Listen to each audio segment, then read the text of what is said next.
അള്ളാഹുവിന് ഏറ്റവും വെറുപ്പുള്ള മൂന്നാമത്തെ കാര്യം ഇളാഅത്തുൽ മാൽ, സമ്പത്ത് നശിപ്പിക്കൽ. അതാണല്ലോ നമ്മുടെ ഫാമിലിയിൽ എൻഗേജ്മെന്റിന്റെ പേരിൽ നടക്കുന്നത്. അതല്ലേ നമ്മുടെ നാട്ടിൽ നടന്നുകൊണ്ടിരിക്കുന്നത്. സമ്പത്ത് നശിപ്പിക്കുക എന്ന് പറയുന്നത് അള്ളാഹ്ക്ക് കടുത്ത വെറുപ്പാണ്. കുറെ ഇബാദത്തുണ്ട്, അള്ളാഹ്ക്ക് വെറുപ്പുള്ള കുറെ ഇങ്ങനത്തെ കാര്യങ്ങളും ചെയ്താൽ എങ്ങനെയാ ആഖിറത്തിൽ രക്ഷപ്പെടുക? എൻഗേജ്മെന്റിന്റെ പേരിൽ നടത്തുന്ന ഈ നരനായാട്ടിന്, ദൂർത്തിന്, മോന്റെ കയ്യിൽ ക്യാഷ് ഇല്ലാത്തതിന്റെ പേരിൽ ലോണാണെങ്കിൽ ലോണ് എടുക്കുന്ന ഉമ്മ പഠിപ്പിച്ചു കൊടുക്കുകയാണെങ്കിൽ ഹറാമ് ചെയ്യിപ്പിക്കുന്ന ഉമ്മയാണോ? എന്താ ഈ കഥ?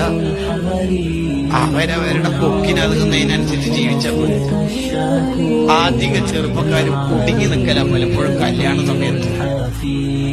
മഹർ വാങ്ങാന് എങ്ങനെയല്ലോ ഒരുക്കു കൂട്ടിയിട്ടുള്ള സംഖ്യനെ കൊണ്ട് വാങ്ങുമ്പോ അതുപോലെ ആരവക പങ്ങളെ വാങ്ങി ഉമ്മാരി വാങ്ങും. പാവം.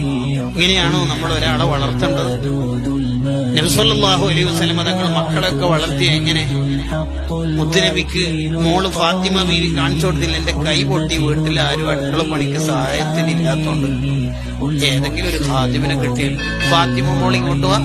33 സുബ്ഹാനല്ലാഹ്, 33 അൽഹംദുലില്ലാഹ്, 34 അല്ലാഹു അക്ബറും ഉറങ്ങാൻ നേരത്ത് ചൊല്ലാൻ പഠിപ്പിച്ചു കൊടുത്തിട്ടാ നിങ്ങളെ വിട്ടത്.